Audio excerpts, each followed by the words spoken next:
رات کی نفلی نماز 13 رکعت سے زیادہ نہیں ہوا کرتی تھی، عموماً 11 رکعت اور بڑھ کر بعض اوقات 13 رکعت، تو 13 سے زیادہ آپ صلی اللہ علیہ وسلم کی رات کی نماز نہیں ہوا کرتی تھی۔ ایک طریق میں بخاری اور مسلم کے آتا ہے کہ یہ 13 رکعتیں فجر کی 2 سنتوں کے علاوہ ہوتی تھی، اور ایک اس کے طریق میں آتا ہے کہ فجر کی 2 سنتیں ملا کر 13 رکعتیں، یعنی دونوں طرح ثابت ہیں، 11 رکعتیں پلس فجر کی 2 13، اور 13 رکعت جو نوافل یا وتر، اور پلس 2 رکعت فجر کی سنتیں 15 رکعت۔ تو یہ 13 میکسیمم رات کی نفلی نماز آپ صلی اللہ علیہ وسلم سے ثابت ہے۔ اس کو آپ وتر بھی کہتے ہیں، قیام اللیل بھی کہتے ہیں، رات کی نماز بھی کہتے ہیں، یہ تمام نام جو ہیں وہ ایک ہی نماز کے لیے استعمال ہوئے ہیں احادیث کی کتابوں میں۔ اور سورۃ الانعام کی آیت نمبر ہے 160، اعوذ باللہ من الشیطان الرجیم، بسم اللہ الرحمن الرحیم، من جاء بالحسنۃ فلہ عشر امثالھا، جو کوئی بھی ایک نیکی قیامت والے دن لے کر آیا تو ہم اسے 10 گنا کر کے لوٹائیں گے، یعنی ہر نیکی کا ثواب 10 گنا ہوگا۔ تو 13 رکعتیں ملٹیپلائڈ بائی 10 130، یہ میں نے یاد رکھنے کے لیے بتایا کہ ہمارا یہ امپورٹنٹ ترین لیکچر ہے، مسئلہ نمبر 130۔ بھائیو، ہماری آج کی گفتگو میں جتنی بھی آیات اور احادیث آئیں گی میں انشاءاللہ ان کے مکمل ریفرنسز دوں گا، اور خصوصاً احادیث کے نمبرز علماء حرمین بیروت اور دارالاسلام کی انٹرنیشنل نمبرنگ کے مطابق بتاؤں گا، جس کے مطابق پوری دنیا میں عربی کتب شائع ہوتی ہیں اور مکتبۃ الشاملہ اور باقی عربی سافٹ ویئرز بنائے جاتے ہیں۔ اس کے باوجود اگر کسی کی کوئی کیوری ہو تو لیکچر کے اینڈ پہ سوال کر سکتے ہیں، لیکچر کے دوران کسی کو سوال کرنے کی اجازت نہیں، ورنہ ہماری گفتگو کا ڈیکورم جو ہے وہ ڈسٹرب ہو جائے گا۔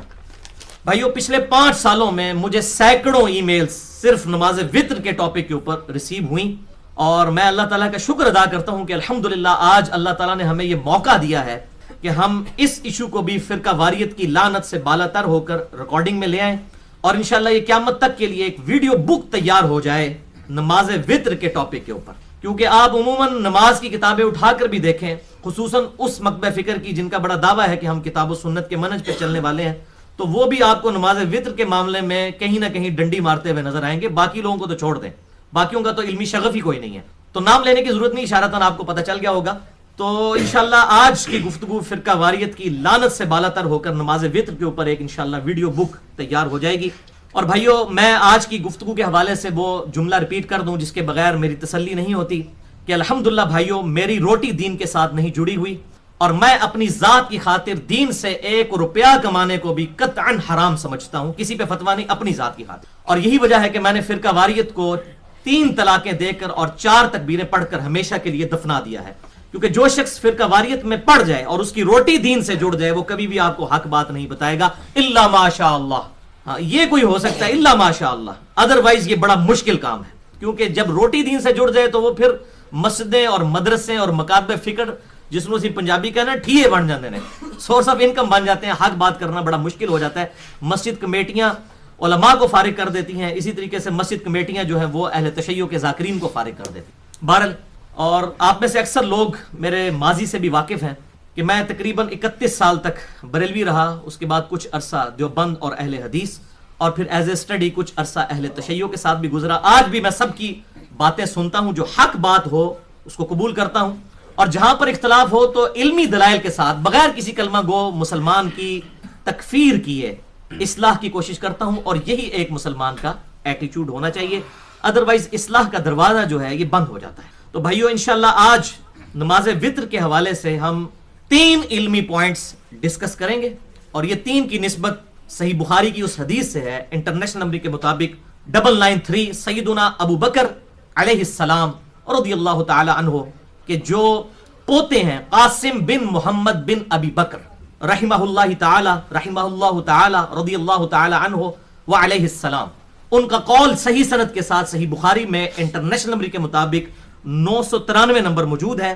وہ کہتے ہیں کہ میں نے صحابہ کرام علیہم رضوان کو 3 رکعت وتر پر ہی پایا ہے، البتہ ایک پڑھنے میں بھی حرج نہیں، لیکن صحابہ کا عمومی عمل جو ہے وہ 3 رکعت وتر پڑھنا ہے۔ تو اس 3 کی نسبت سے، اور ویسے بھی بخاری اور مسلم کی متفق علیہ حدیث ہے، اما عائشہ رضی اللہ تعالیٰ عنہ سے جب پوچھا گیا کہ آپ صلی اللہ علیہ وسلم کی رات کی نماز کیسی ہوتی تھی رمضان میں، انہوں نے کہا بیٹا رمضان ہو یا غیر رمضان، آپ صلی اللہ علیہ وسلم 11 رکعت سے زیادہ نہیں پڑھتے تھے، اور کچھ روایتوں میں آتا ہے زیادہ سے زیادہ 13 رکعت۔ بہرحال 11 عمومی اور پھر فرمایا کہ 8 اس میں نوافل ہوا کرتے تھے اور 3 وطر ہوا کرتے تھے. یہ حدیث بھی انشاءاللہ آج آ جائے گی. تو اس 3 کی نسبت سے آج انشاءاللہ ہم 3 علمی پوائنٹس ڈسکس کریں گے اسی نماز وطر کے کانٹیکسٹ میں. لیکن ڈیٹیل میں جانے سے پہلے ایک دفعہ دروشی پڑھ لیجئے. اللہم صلی علی محمد وعلی آل محمد کما صلیت علی ابراہیم وعلی آل ابراہیم انک حمید مجید. اللہم بارک علی محمد وعلی آل محمد کما بارکت علی ابراہیم وعلی آل ابراہیم انک حمید مجید. یہ بھائیو 3 علمی پوائنٹس ایک انٹلیکچوئل ترتیب کے ساتھ ہیں. پہلے 2 جو ہے وہ تھوڑے مختصر ہیں اور آخری جو ہے وہ ڈیٹیل ہے. علمی پوائنٹ نمبر 1 وہ ہے بھائیو نماز وطر کی فضیلت اور اس کی اہمیت، اور یہ کہ نماز وطر سنت ہے یا واجب ہے، اور اس کی قضا اور سفر میں ادائیگی کا کیا حکم ہے. یہ انشاءاللہ ہم اس میں ڈسکس کریں گے. بھائیو عربی زبان میں وطرن یا وقف کریں گے تو یہ لفظ بنے گا وطر. کہتے ہیں آڈ کو، جسے ہم اردو میں کہتے ہیں طاق. 1 3 5 7 اس طریقے سے آن ورڈ 99 تک، یا اس سے آن ورڈ جو آڈ فگرز ہیں اس کو عربی میں ہم کہتے ہیں وطرن یا وطر، وقف کریں گے. تو اس حوالے سے ہم 5 صحیح الاسناد احادیث ڈسکس کریں گے. پہلی حدیث صحیح بخاری اور صحیح مسلم کی متفق علیہ حدیث ہے. بخاری میں 6410، مسلم میں 6809 اور 6810 انٹرنیشنل نمبر کے مطابق. سیدنا ابو ہریرہ رضی اللہ تعالیٰ عنہ روایت کرتے ہیں کہ آپ صلی اللہ علیہ وسلم نے ارشاد فرمایا کہ بے شک اللہ تعالیٰ کے 99 نام ہیں، 99 نامز ہیں. من حفظها دخل الجنہ، جس نے انہیں یاد رکھ لیا وہ جنت میں داخل ہوگا. اور دوسرے طریق میں آتا ہے من احصاها دخل الجنہ، جس نے انہیں پکڑ لیا، یعنی ٹرو کانسیپٹ آف گاڈ، خدا کا صحیح کانسیپٹ، اللہ کا صحیح کانسیپٹ حاصل کر لیا، وہ جنت میں داخل ہوگا. اس سے مراد یہ نہیں ہے کہ ویسے طوطے کی طرح رٹ لیا، واقعی پھر اس کا عقیدہ بھی اس کے مطابق ہو گیا تو وہ جنت میں داخل ہوگا. 99 نام ہے اللہ تعالیٰ کے. اور اسی بخاری اور مسلم کی حدیث میں آگے الفاظ ہیں آپ صلی اللہ علیہ وسلم کے، ان اللہ وطر ویحب الوطر، اللہ تعالیٰ وطر ہے اور وطر سے محبت رکھتا ہے. یعنی اللہ تعالیٰ خود بھی طاق ہے نا، ایک ہے، تو اللہ تعالیٰ آڈ کو پسند کرتا ہے. بے شک اللہ طاق ہے اور طاق کو پسند فرماتا ہے. الحمدللہ بھائیو، اسی لیے آپ دیکھیں کہ ہماری اکثر عبادات اور اذکار اور وظائف جو ہیں وہ وطر ہیں. مثلا فرض نماز کے بعد آیت الکرسی 1 دفعہ پڑھی جاتی ہے. کئی اذکار اور دعائیں ہیں جو 3 دفعہ پڑھی جاتی ہیں. ہماری نمازیں جو فرض نمازیں ہیں وہ 5 رکعت ہیں، یہ بھی وطر. طواف کعبہ کے 7 چکر ہیں. کئی وظائف و اذکار ہیں جو 7 دفعہ کیے جاتے ہیں. اسی طریقے سے جو تسبیحات فاطمہ بخاری اور مسلم میں آئی، 33 دفعہ سبحان اللہ، 33 دفعہ الحمدللہ، 33 دفعہ اللہ اکبر، اور 1 دفعہ پھر لا الہ الا اللہ وحدہ لا شریک لہ لہ الملک ولہ الحمد وہو علی کل شیء قدیر، 100 کو پورا کرنے کے لیے، یا پھر 100 کو پورا کرنے کے لیے 1 دفعہ اللہ اکبر، تو وہ بھی 33 دفعہ. اور یہاں پر اللہ تعالیٰ کے نام بھی 99. اسی طریقے سے دن رات میں فرض نماز کی رکعتوں کی تعداد جو ہے وہ 17 ہے، جس پہ اہل سنت اور اہل تشیع کا اجماع ہے. فجر کے 2 فرض، ظہر کے 4، عصر کے 4، مغرب کے 3 اور عشاء کے 4، یہ ٹوٹل ملا کر 17 رکھتے ہیں. یہ بھی آڈ وطر طاق بندی الحمدللہ. بہرحال اس حوالے سے سنت وظائف و اذکار کے اعتبار سے اور اسماء اعظم کے اعتبار سے میرے لیکچرز ہیں. مسئلہ نمبر 111A B اور C، اور اس کے علاوہ مسئلہ نمبر 82B 109B اور 56 بھی ریکارڈڈ موجود ہے. دوسری حدیث جامعہ ترمذی میں 453، سنن نبی داؤد میں 1416 اور سنن نسائی میں 1676 ہے. سیدنا مولا علی رضی اللہ تعالی عنہ سے وعلیہ السلام، ان اللہ وطر ویحب الوطر، یہ وہی الفاظ جو بخاری اور مسلم میں آئے. بے شک اللہ تعالیٰ طاق ہے اور طاق کو پسند فرماتا ہے. فاوتروا یا اہل القرآن، تو اے اہل قرآن وطر ادا کیا کرو. اہل قرآن سے، اہل کتاب سے مراد امت محمدیہ صلی اللہ علیہ وسلم. اچھا، یہ حدیث جو ہے یہ ضعیف ہے کیونکہ اس میں ابو اسحاق مدلس ہیں اور ان سے روایت کر رہے ہیں، لیکن اس کا متن جو ہے یہ 100% ٹھیک ہے. اس کا پہلا حصہ جو ہے ان اللہ وطر ویحب الوطر، وہ بخاری اور مسلم میں موجود ہے، اور دوسرے حصے کو سپورٹیو سیدنا علی کا اپنا قول موجود ہے، حدیث موقوف، جس کی تصحیح دور حاضر میں 4 بڑے محدثین نے کی ہے. نمبر 1 شیخ زبیر لیزئی رحمہ اللہ، نمبر 2 شیخ البانی رحمہ اللہ، نمبر 3 شیخ شعیب ارنوت، اور نمبر 4 شیخ سلیم اسد. ان 4 محدثین نے سیدنا علی کے اس قول کو صحیح سند کے ساتھ لکھا ہے، جو کہ مسند امام احمد میں جلد 1 صفحہ 100 پر انٹرنیشنل نمبر کے مطابق 781 نمبر ہے، اور سنن دارمی میں 1579 نمبر ہے مکتبۃ الشاملہ کے مطابق، کہ سیدنا علی رضی اللہ تعالیٰ عنہ فرماتے ہیں کہ وتر کی نماز فرض نماز کی طرح نہیں ہے بلکہ سنت ہے، لیکن تم اسے کبھی مت چھوڑنا. یعنی سنت ہے لیکن عام سنت نہیں ہے، یہ سنت تاکیدی ہے، قریب قریب واجب کے ہے، اسے کبھی مت چھوڑنا. بہرحال اس حدیث سے یہ بات پتہ چلی کہ نماز وتر نہ تو واجب ہے نہ فرض ہے بلکہ یہ سنت مؤکدہ ہے. جیسا کہ 12 رکعت سنت مؤکدہ بخاری اور مسلم میں آئیں کہ آپ صلی اللہ علیہ وسلم کی عمومی سنت تھی، 2 فجر سے پہلے، 4 ظہر سے پہلے، 2 ظہر کے بعد، 2 مغرب کے بعد اور 2 عشاء کے بعد. اسی طریقے سے یہ وتر کی نماز بھی سنت مؤکدہ ہے، تاکید کی گئی سنت. تیسری حدیث جامعہ ترمذی میں 465، سنن ابی داؤد میں 1431، سنن ابن ماجہ میں 1188 ہے، المستدرک للحاکم میں بھی موجود ہے، اور امام ذہبی نے بھی موافقت کی ہے کہ ابو سعید خدری رضی اللہ تعالیٰ عنہ کہتے ہیں کہ آپ صلی اللہ علیہ وسلم نے ارشاد فرمایا، جو شخص سو جائے اور نیند کی وجہ سے اس کی نماز وتر چھوٹ جائے، یا وہ شخص بھول جائے اور اس کی نماز وتر چھوٹ جائے، تو اسے چاہیے کہ جب وہ بیدار ہو یا اسے یاد آ جائے تو اس وقت بھی نماز وتر ادا کرے. یعنی اس کی نماز کی قضا بھی ہے. یہ اتنی تاکیدی سنت ہے، اور ایسی تاکیدی سنت ہے کہ چوتھی حدیث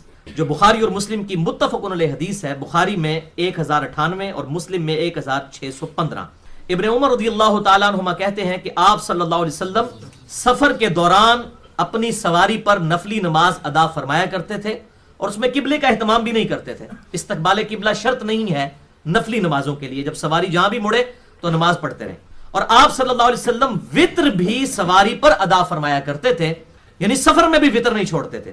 اور آپ صلی اللہ علیہ وسلم فرض نماز سواری سے زمین پر اتر کر ادا فرمایا کرتے. تو اس سے یہ بات پتہ چلی کہ سواری پہ فرض نماز نہیں ہوتی، الا یہ کہ کوئی کیٹاسٹروفک کنڈیشن ہو جائے کبھی کہ سواری رکتی نہ ہو یا آپ کے اختیار میں نہ ہو، وہ الگ بات ہے. پانچویں حدیث سنن ابی داؤد میں 1422، سنن نسائی میں 1711 سے لے کر 1714 تک، اور سنن ابن ماجہ میں 1190 ہے، المستدرک للحاکم میں بھی موجود ہے، اور امام ذہبی نے بھی موافقت کی. سیدنا ابو ایوب انصاری رضی اللہ تعالیٰ عنہ کا بیان ہے، اور یہ بڑی سخت حدیث ہے، اور اس کی وجہ سے امام ابو حنیفہ رحمہ اللہ المتوفہ 150 ہجری جو ان کا موقف بن گیا اس حوالے سے کہ نماز وتر جو ہے یہ واجب ہے، تو وہ کوئی موقف پھینکنے کے قابل نہیں ہے، کیونکہ اس کی تاکید بہت زیادہ ہوئی. تو ہم اسے واجب تو نہیں لیکن سنت مؤکدہ ضرور کہتے ہیں، تاکیدی سنت. اور وہ یہ حدیث ہے کہ آپ صلی اللہ علیہ وسلم نے فرمایا، الوتر حق علی کل مسلم، وتر اللہ تعالیٰ کا حق ہے ہر مسلمان کے اوپر. جس کی مرضی ہو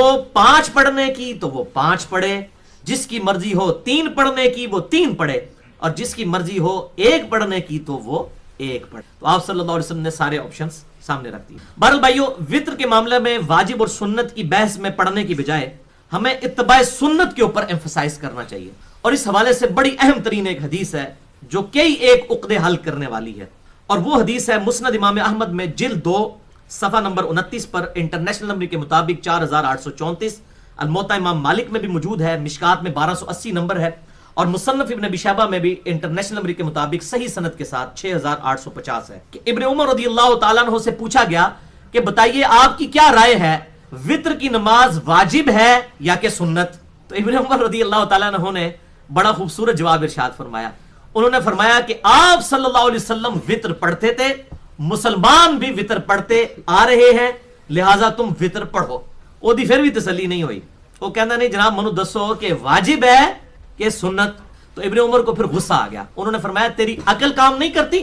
جب میں یہ کہہ رہا ہوں کہ آپ صلی اللہ علیہ وسلم نماز وتر پڑھتے تھے اور مسلمان بھی نماز وتر پڑھتے ہیں، تم بھی نماز وتر پڑھو. اب اس میں اتنی باریکیاں نکالنا، تو اس کو سیدنا ابن عمر نے اس کو ڈانٹ دیا، جس نے میں پنجابی کہنا پھکی دی تھی، اینٹی وینم دے دیتا کہ تو یہ کیڑی بحث کرنا ہے، سنت ہے یا واجب. اب اس میں پھکی ہے وہ آج کے جو حنفی مولوی اکثر ہر معاملے میں کوئی نہ کوئی بیچ میں سے پخ نکالتے ہیں، جی دسو جی رفع الیدین اگر نہ کریے تو کیا ہے. تو میں پھر ابن عمر علی پھکی انہوں نے دینا وا کہ بھائی نبی صلی اللہ علیہ وسلم کرتے تھے، صحابہ اکرام کرتے تھے، اہل بیت عظام کرتے تھے، ہم کرتے ہیں.